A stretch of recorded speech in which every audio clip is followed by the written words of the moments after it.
Hi world, it's about 11:15 in the morning on Monday the 21st of August 2017. I'm loading this in the hope that this video will work. I've had a number of technological problems over the last week and a half. I'm also loading a video that I recorded last week from a really sacred grove in the heart of Deep Welsh Forest, which should be quite interesting for a few of you who are interested in the antiquity of the ancient Celts. Today there is a total eclipse of the sun. It starts over the North Pacific, starts becoming total over Portland in Oregon, it achieves greatest totality over Kentucky in the US of A, is still total by the time it exits into the Atlantic Ocean over Georgia, reaches final totality close to Bermuda, and then peters out with Western Europe seeing somewhere between 4 to 15% of an eclipse around about 7:38 p.m. UK time tonight, and that's it. Now it's a total eclipse of the sun. The moon is passing both in front of the sun, both in latitude and in longitude.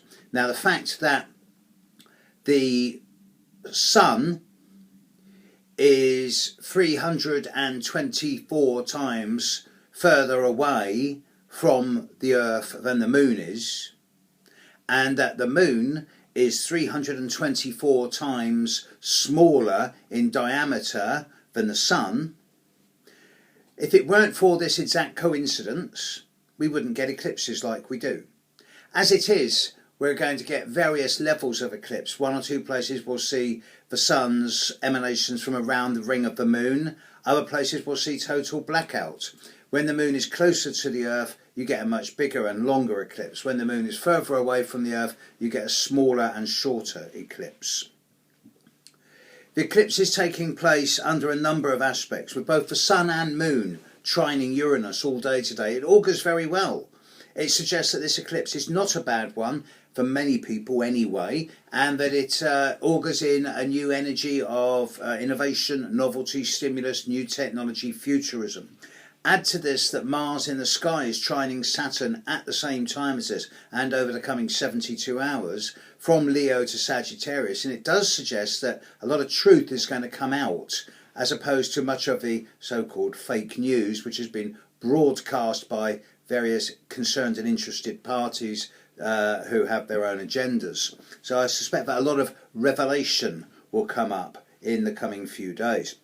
Add to this that at the time of this eclipse, Saturn is standing still in Sagittarius and Jupiter is sextiling Saturn, which is lovely for the financial economy, and as everybody with Jupiter sextile Saturn knows, this is not a time of idle spending, but neither of scrimping and saving. People born with Jupiter sextile Saturn have good financial management, and with Jupiter sextiling Saturn over the coming week or two, it does seem a time where there's not going to be any real extremes. So I find it hard to believe that this eclipse will bring an element of extreme into the whole world. The fact that it's taking place over America, it's the first total eclipse in America, probably forever, for hundreds of years, does suggest that America, internally at least, is going to come much more under the spotlight. And with the current political unrest in America between the left and right wing, you can be sure that this is something which is only going to escalate, at least in the short term. It also has to be commented from an astrological perspective that this eclipse of the sun does fall very close indeed on top of Donald Trump's Mars and his ascendant in late Leo. Now he has both Mars and the ascendant at the very end of Leo on top of the star Regulus, one of the four royal stars of the Persians. The Regulus is the ruler, the king. But with the eclipse on top of Regulus, you can be absolutely sure that somewhere in the world within the next few months a king will fall. That there will be an end to some type of dynasty or closure. This could very easily happen in the British royal family, although the planetary transits of later this year and particularly May, June of next year are much more indicative towards the British royal family, and I will cover that another time, but the second week of October this year is going to be particularly indicative on them. It is much more, I have to say, it is much more about Donald Trump's chart, and to a lesser extent Vladimir Putin's.